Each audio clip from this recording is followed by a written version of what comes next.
Sister Grace, you know.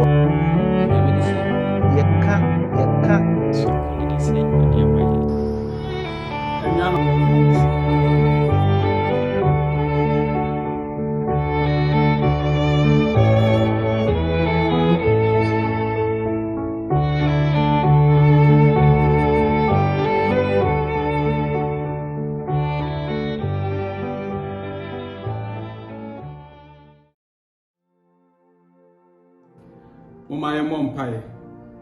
Yendima for near bankers here. A brass on saying Sabbath school in your room near Shum. Yes, slow. Ye tea. Any new baby any moody mumma by Musama, and I am shown, sir. Yet tone suffering a man concron. Sabbath trying you. Na my auntie as you free. None more of us into near to me too. Be and yet tone suffering on conquest of a Babakanya home. We used to do. Amen. Answer ni bera in addition mu. Na me man pese we kai wo say, in Sabbath school we boa wo Sabbath school addition mu. So wo hwe video yi answer no asia e be boa ma Sabbath school ni sia e very simple. Inti me kai wo say, e bra wanya access to this video no, na me ma subscribe to the channel. We are no one comment so abase na wa share ma foforo so atinyame asem. E bra me stress it. In your video be radisson. O David of war. And never more qua baby. Ye need some papa. And you may be a maintain in our tree and tell me, you know. Now I am in one. Say, Ukwa Santi a Chima Gugua, a Bussier be wa, and that Johnson name Mrs. Christie. A true fear than you bra on the laptop to see her. Na abusuani tie ni mu red die hard shepherd Sabbath school ahye yen demro so yesan se hwa ye wo Mrs. Christiana Ade na on the phone amane ba no the to YouTube die hard shepherds channel na wo Twi Sabbath school ahye yen den minya kwanya hia osofo bia owo Andrew asofo die entitie mu awo Indiana, Pennsylvania. Na said what cheer me say or tasha ye papa no na meni aji. Ye wo ye nua e wo Gambia a de bia obehwe yen age si amfan to no wa comment ye nua ba Vida wa kra na ye nua ba ko so brekum. Ye se mebobɔ din na be fa mani so nanso ye ni somo benya mre na ya Tamuasi twedi amponyame ehyiram giri se emra mutie na mo hye na fefrɛ afoforo enya mu kyefa no hye wosora nuonyam na asempa no kwa na eko ye beba bedamuasi yi na ene omienko adisua etoso enum no a ya to ni din se twam no ana se brofo kasa mu Passover ana Hebrew kasa mu Pesach menianom twam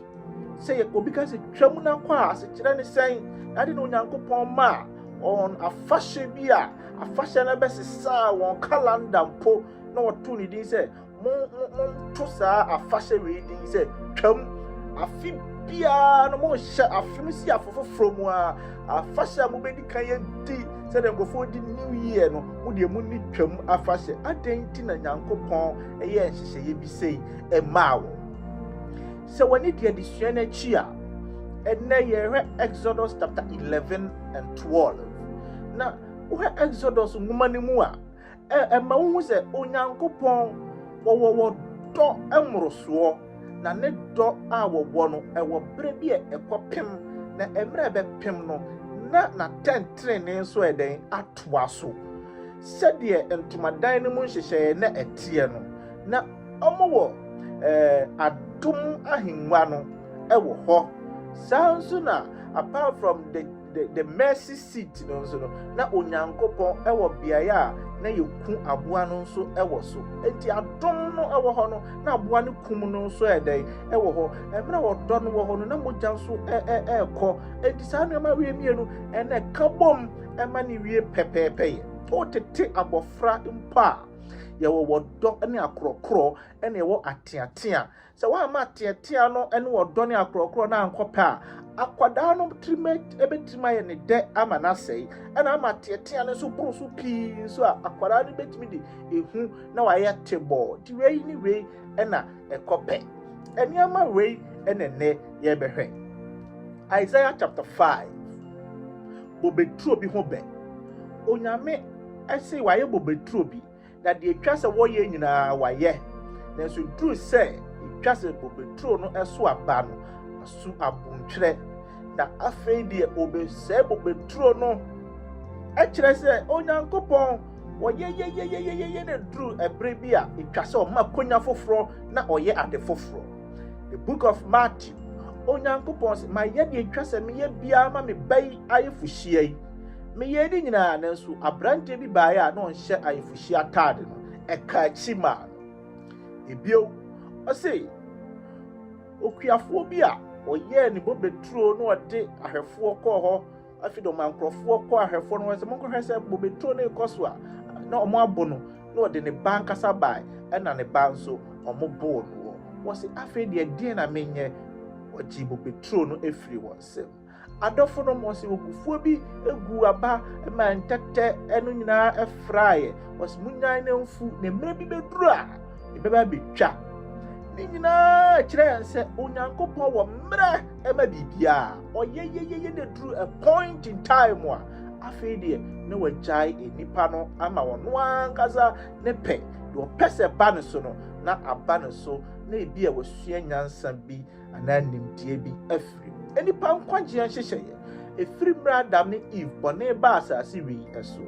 Sodom and Gomorrah hwe afode ba onyankopon bo ma adasamba hwe Noah penso di onyankopon ye de kira adasamba yansan erebio Israel abakosem Yesu Kristo wuo Jerusalem say Matthew 24 nyame twase esisi nyina no nyankopon aka kire to aka ka o se bedroom rebi no afi do be pue afi ntumadan no na waka se de wotenentre do ye fi enye fi na adom ahomobro odo enyina ato atwa osofo panini wura ntumadan ni mu a ọma won kwan se won ka won bone da bia na oba be ka won bone wasa ma mo last day ewo Yom Kippur danimu na o ma ka won bone a na so osofo panini dane ne ho free kronkron bia na emre obepue no dodo a wan take advantage wan hebre no so yie no oye ne basa won nyina bewu na won hyane afefoforo aden na mama ya long introduction bi me pese me twe wa adwen sisu say Bible ni nyina mu no onyankopon ama this powerful illustration powerful example ama ya hweso die say ono onyankopon ne do na tentre ne ekope onte se enipa wotete ne ba ne beko school kura wase ba ne simenko no abetena fie no ahwe ne saa fi de bewi ase na ne ba no wabon na daachi bi ne ba no ho kire no na akwada na be akwada abone twedi ampo nyame ntesa won kokra na obema wako evisi onim daachi no me fa kwanya so tuye nyina yefo se omi ehwe yie wo kwan a odone atentrene no ye didi djuma wadamfo a wodono nkire se wo ye bone enka nkire no wo ka kire no na afi de eni beba na ne bubefu ni saa nneoma ni nyina eni beba na ho so no wahu se waboa no woni wo yire wo ho dono enkire se wo ya de a na wabu ani aguso na wo kunu no ya de a na wabu ani aguso eye saa ana ekọ na wie pay onyankopon se de twase ni ye bia no meye ama Egypt Mizrimu mai meye ama wo enti wona bosom ana wakata won ani nyina obebuebue won ani so ekire wo ema emosom a na omuye nnua ebia yi adanko ebinom aye nantwie emebe mponkyere ni nyina no onyankopon be bie so kire wo se eye nada oni tumi bia ensu abosom nyina oni tumi bia wogu onyina animu ase ye ne kokko ekunkum mo ma ebi kwatretena janan bia egu onyina animu ase ema wo huye na dofo no onyankopon ma wona kwanya hodo nyina se won paaw how musu edi gan mienu miensa kopem en wotwe onyankopon ye de so ye ma onyina na how musu etoso enkron no kra de enwanwa wo se bia mo kanea mo de sunsum abosom na mo ye dede entimi je kanea ni nyina afiri mu nsem na mo atena se na mo adwenedwene na mo reflect se anamo be na yesi etu onyankopon ma won home bi wo how musu etoso kron ni mu se de be ya ka obetu anamo ejapani se meye biara kosi se me manfo yi ebeba me nchen nanso me ma me su frɛ wɔn ka de wo mu nyina nanso wantie me ne adofonom ene nyame ma mumeye evaluate evidence enyina so we mumiye nkari ne ahwe se onyame di bem anase odifo onyankopɔn so mohwɛ me ma oman Israel mia me nkrofo monkai Joseph medine bae ebegye mu kro Mizrim ama Mizrim ekomo akeba be kum nyina me na megye mu Joseph wuto asase so ne papa Jacob wuto asase so medeme nkrofo dom me nkrofo na akyekyere Mizrim ama for 400 years omo na ne mo atena ye nkoa somwa na bone be na maye se mra so se me ma won so akoke na asase so na omo so akotena se na omo ade won wo se wo ma ne nkọ enti se wo ba bia watena won na asesa fi de bra so se bema bi ba be ware no ama ono so akode ne ho ase wo ma ne nkọ e ba ne se dipa nyina be kan se wa anya ade onyame se Israel me de ne dom Egypt wasom na kyekiri kro na man nanso wo kwa that Moses otoso miensa Pharaoh tumfo no wo ho ne se o ma ne nkọ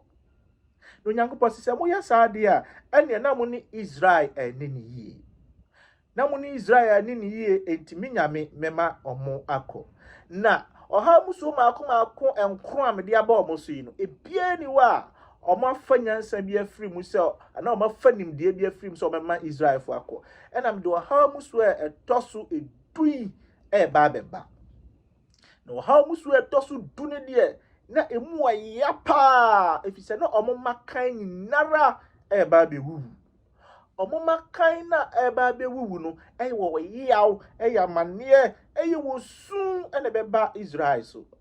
onyankopon wo kwasiada de suan mu eka kire yen se onye bi biara emra wonyi na di nkire ne nko adifo Amos chapter 3 verse 7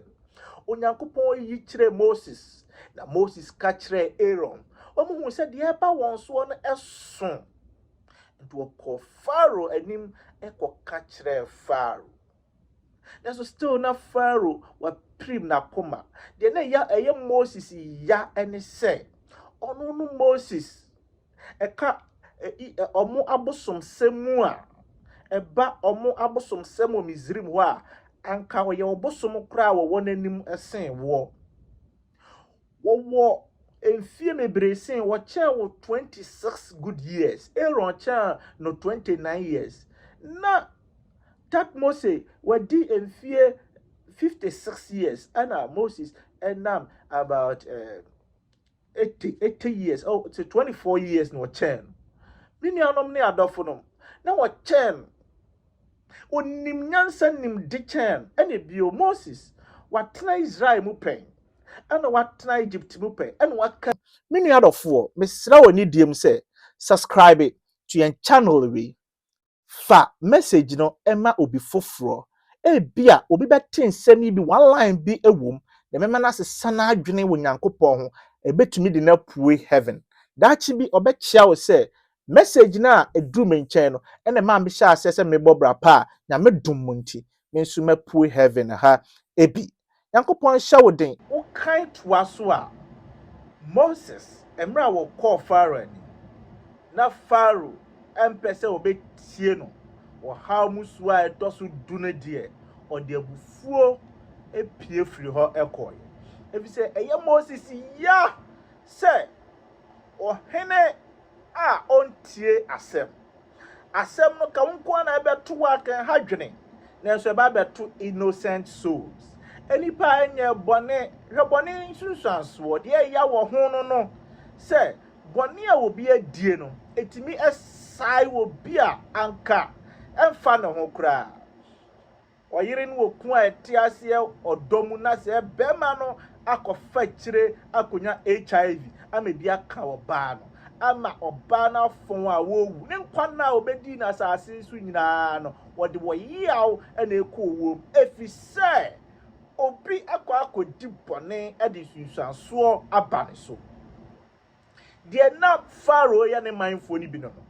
se wakoma wa primi ni ye won kwala bi wo ha wo di won agya ne won ani ye won panifo bi wo ha wo de nidie ama wo pani otumfo no Pharaoh wa hempon no mo de nidie ama ana mo tie wa asem enti de wo ye no e de won nyina e ko wo seye mu anka we mu betimi apaw aba Israel nyame enchen nanso wo aba ba ye stampling block wo aba ba ye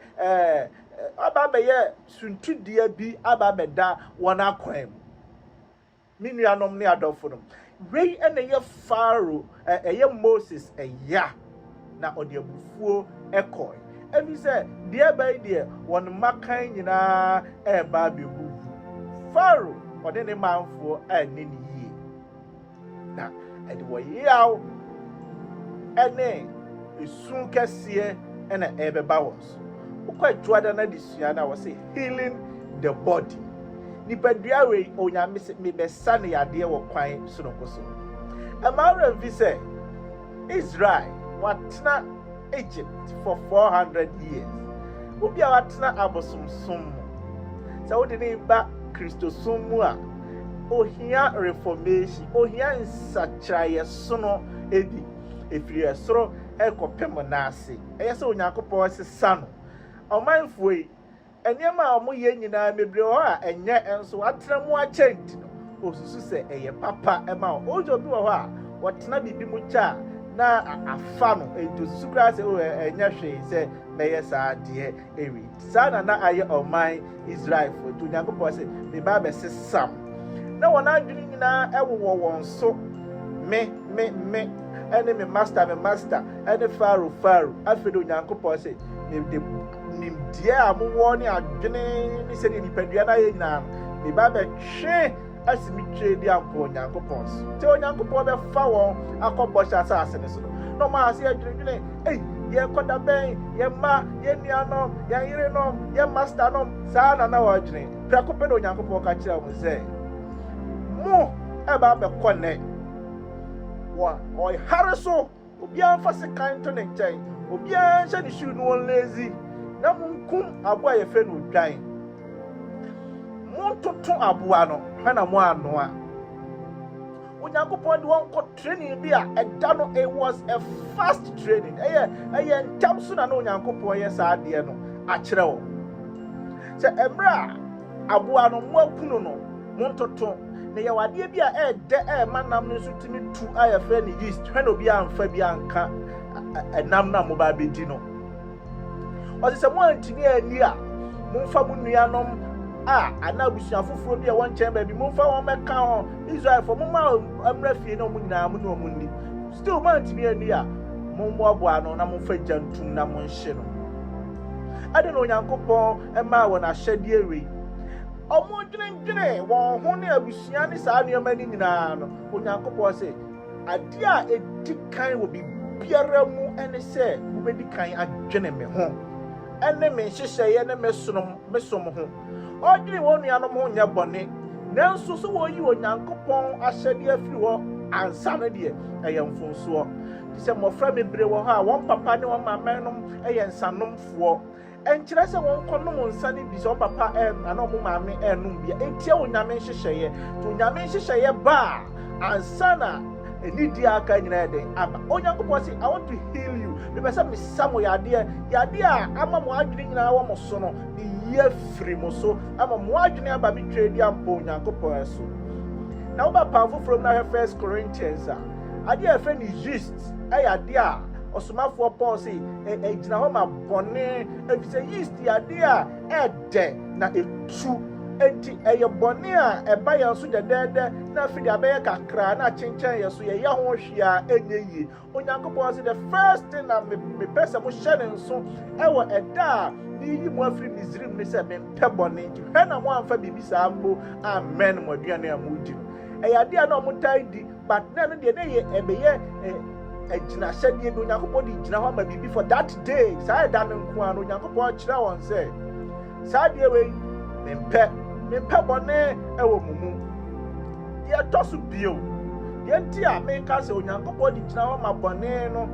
wo hwe se de bone ba nipa so de kama ebi a wo die si bia ba friend we tough in the friend mutimi di wani be ba so no na wa ha se anum we ni bi oh na obi di ko ken na ko fra we no wa no ma fra na fa de abe addicted akwa ko wi obi ade wa wu na asem edi na asem Onyankopon se me so so saa de so eye nibre ade mi ba be twam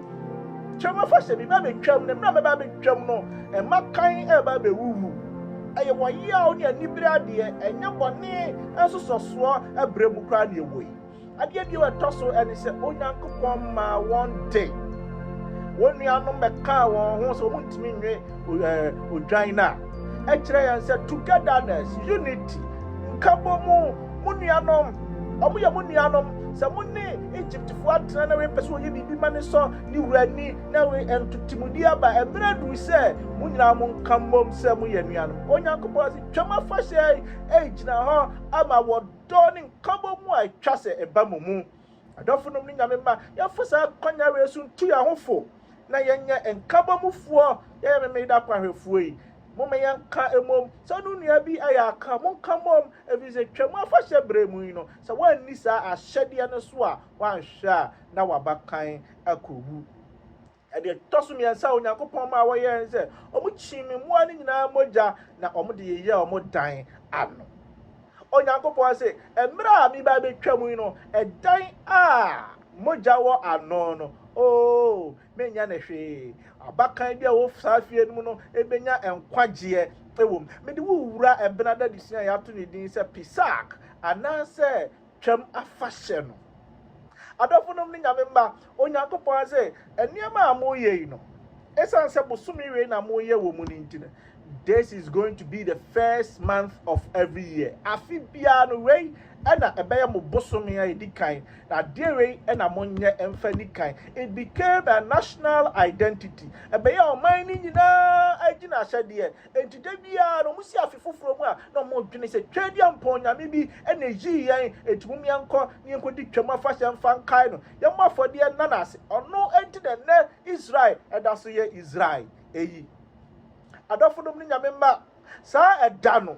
twedi ampo Onyankopon ebe twamu ewo Israel ewo Egypt asase so no omuma kan nyina ewuwu na kan Exodus chapter 12 verse number 30 Onyankopon say for when I see the blood I will pass over you minkumuma emakan adofunom ni nyame ma emoja na wo guama nkuto na timi ma won makan enya enkwa this is the full gospel we ni asempana nkasa tofabo say wo guama ni moja nkuto na yi wo yi ni sutie efre abusua biara mu wo guama ni moja nkuto na de serious afunumu ma wo guama ni moja nkuto ana agye na abusua enkwa mama ya fa ya wonto arade Yesu Kristo so onu munguto de kwagye ebe free aba kwada na disia ne se passing the torch ya de kane adua no emma enchirima se wonim Jewfo na ni Jewfo atna pen ohun se omotete wama with the Torah emra Onyankopon de ma Genesis, Exodus, Leviticus, Numbers Nyankopon niama we no obodi nyina atofa wo Deuteronomy de maom etomu fa ni agon tu kan Deuteronomy chapter 6 Onyankopon say mo fa nchekire won ti wo mo ma onfa mo ha mo poa no de bia ya fa ntete won Onyankopon ne ka sa de we kire ho Onyankopon kan ema mo ti azese se mo mampo ebe busa mo se adan ena mo ya sa niama we ya u kan Deuteronomy chapter 26 verse number 6 to 9 na already Nyankopon ema wo ka kire won say emre bi na mo chinchini wa asase we so na mukopie Misrim na mukoya hoho ho no Misrimfo efa mu no mu amo time na musun efre Awurade na twedi ampo Nyankopon otie musufre na woje mu ne da no obetwa mu ewo Misrim asase so mo makan nyina wi nanso mo de mo makan angu na no na de oje ebrɛ mo monka saa nsɛm we nkyira mo manom na mo manom nte ase. It was not a historical fact na nya bakosɛm bi na no wɔka kyerɛ mo na ya de a ɔmo do ɔnre hyɛ mu sɛ ɛyɛ no nti na yɛ te ase besi dɛ obi biara obebu nani agusoɔ enei no ɔne Onyankopɔn wasɛm enti gidie mu ɛmɔfra ne suso ebesi nei no ɔmo da so ekuta mu dendendendend adentia efisɛ onya gidie wom na wɔde wɔn ho ɛto so nuanom ne adɔfonom ɛyɛ Onyankopɔn hyehyɛyɛ sɛ wo gidie Onyankopɔn de ahyɛ wo nsa fama wo ma adenti na wo yɛ ɔkwarehwɛni na ebesi nei wo ma no ɔmo nya kwarehwɛfoɔ ɛdeɛ na wo pass on obi wɔ hɔ a ɔkɔ asɔre a na wagya ne ma no mpo ɛwɔ fie twɛdi ampɔ nyame ɔmpɛ saa Onyankopɔn pɛ sɛ yɛma abusua no nyinaa yɛ pass the torch to them yɛma mmɔfra no hu nea twɛdi ampɔ nyame ayama yɛ na ɔde wɔn ho ato because Onyankopɔn hu deɛ Egyptfoɔ ɔmo de maa wɔn ma no ɛnneɛma Egypt ɛde maa wɔn ma no amoa wɔn na ama wɔn ani yie afei deɛ Egyptfoɔ ɛma nyinaa de wɔn ho ato abosom so because ɔmo pass on abosomsom twɛdi ampɔ nyame sɛ mempɛ sɛ mo pass on ɛnneɛma ɛsɛ na mfata mo pass on ɛnneɛma ɛsɛ na fata ɛma mo mai na wɔn ho sɛ me twɛdi ampɔ nyame me yɛ ɔgyefoɔ yɛwɔ dada de sia ne sɛ the divine judgment Onyankopɔn watemuo kron a wo na atemuo na twɛdi ampɔ Onyankopɔn ebu wo kan Exodus chapter 12 verse 29 to 30 a wo sɛ atemuo no hu na ɛde anisuo ne nam nti sɛ wɔ hyehyɛ bi a yɛbɛyɛ agyina yie wɔ atemuo no mu a yɛnya ne nɛ ɛda na nwummerɛ no twɛdi ampɔ nyame bae na ɔbɛbobɔ Misrim makan nyinaa ma ɔmo wuyɛ ɛda na nwummerɛ na anisuo ɛyɛ asase no nyinaa so ɛma ɔmo nyinaa wei na ɛbɛpura adɛn na wusu meba a ɔdi kan wɔwuo bɛsi meba a ɔdi kan wɔwuo no sɛ Pharaoh apue sɛ mo nyinaa deɛ na ɔbɛdi adeɛ a yɛfrɛ no Aminimat wɔwu Nyankopɔn abɔ n'akunu Israel nyame no ɛyɛ nyame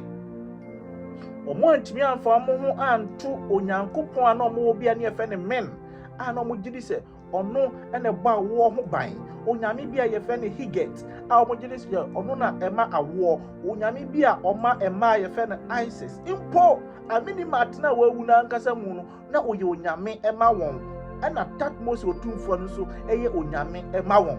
ɔmo antumi amfa wɔn ho anto saa nyame no so anyame no antumi anya hwee ama wɔn na ɛno ɛna Moses ɛde hyɛ nnwom a nipa mebree tae ɛtoɔ a megyiri sɛ emu mebree nim no Exodus chapter 15 verse number 11 ɔsɛ among the gods who is like you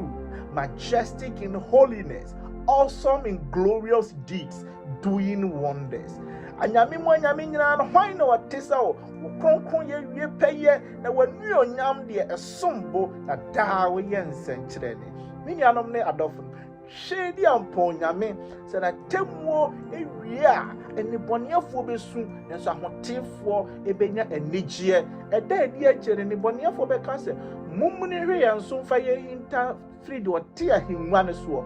na ahotefoɔ no aka sɛ Nyankopɔn a yɛatwɛne no no wɔnnie ɔmɛfa yɛn ɛmfa yɛn nkɔdi asase pa a wasiesie ama yɛn ɛno Onyankopɔn kronkron atemmuo ni ba awie no afei deɛ Pharaoh ehu sɛ twɛdi ampɔ nyame ɔyɛ nyame ne ba ewie me nuanom ne adɔfonom na ɛmakan ɛwɔ asase so wɔn a wɔn makan anwu ne wɔn a wɔde wɔn ho ato guama ne mogya no so sɛ yɛde yɛn ho to Awurade Yesu Kristo so sɛ sɛdeɛ Israel de wɔn ho to Awurade Yesu so saa brɛ no a yɛbɛnya nkwagyeɛ ɛwɔ yɛn fie no Israel ni a wɔntie onyame asɛm awa fa moja no anya dan na no no wakas o me moja keke de ye de ojo nyame de dada wonim yen saa afie no wona bakan ebewu nipa bi wa yedi mra no so saa ntime kra na me ye ya na enenko a me koye sei na ye dan oh nyankopon sei ade a ode na no aka eye kronkron emuso menuanom moma yentietie onyame ne nasem eso anyhow the divine judgment but the masam pani nyina e ba na wi Pharaoh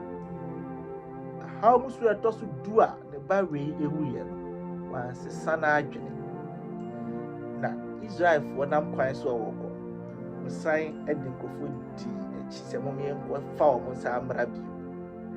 na abakosem kire se Pharaoh no wo ba ye friend Amenhotep II saa ne ben no onya ne piesie how musu ne koso nyina no na woni fie na ono nso edi akon a na enya Egypt na woni Egypt asase so saa bre no emra wo ba fie no obehui na obete se nsuo the Red Sea no emu puei emu pae na akuni papa emi nua pani so wai so how musuo etoso du no akun nua pani nuanom arehosem no beto ye adenti efi se Pharaoh ni papa no prim na koma o wakoma eden dodo bibia na obo yaka why it is a soul ya so still David beba bidia Pharaoh yeah still Israel echo obu afu no ye nipa ba ko adai na wunya ya bufuo ntuo na wonni Nyankopon achi hwe obufu ya alfa Caesars ade war no ukodam for life prison wo ho owuo wo ho hwe ho yie ni adofo enche ye Nyankopon eba bio mra nuoma boye nkaye uma ye premier koma na wanhwa ewu beba yeso ewu a nkwaje inimu na de beba yeso emwaye antide nim kire ewo Kristo dimiti amen nyame ma moma ye mompaye bride ye na disi abawi odum ya simje Nyankopon omada wase si ekosia omwade no odum ye tiase yeshrew said the ati nyina ma yentumi emfamobra ma yentumi nkabintwa foforo so denka yitim we ne yeshrew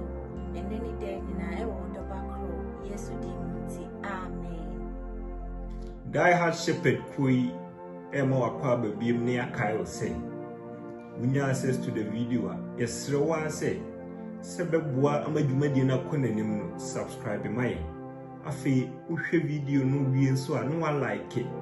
ye pese yesrew say o comment hu hian entimo asem emrase ka bibi kire shame cry for asem busa bi bra na said ye tie bia comment section ye be yi obi ano we nyina boa amadwumadi no koso ye be so say wo be share ma foforo nso nsaka video no na ma Die Hard Shepherd ya disua hodo ne ye ne wasua bom ne atwen osoro ma ye to so me nyame nka ye nyina ya huni dim nti amen nyame ma ye da ye nyina ya se moje bre na muni ye na sia ye Sabbath school ye be kan se Onyankopon enhira obia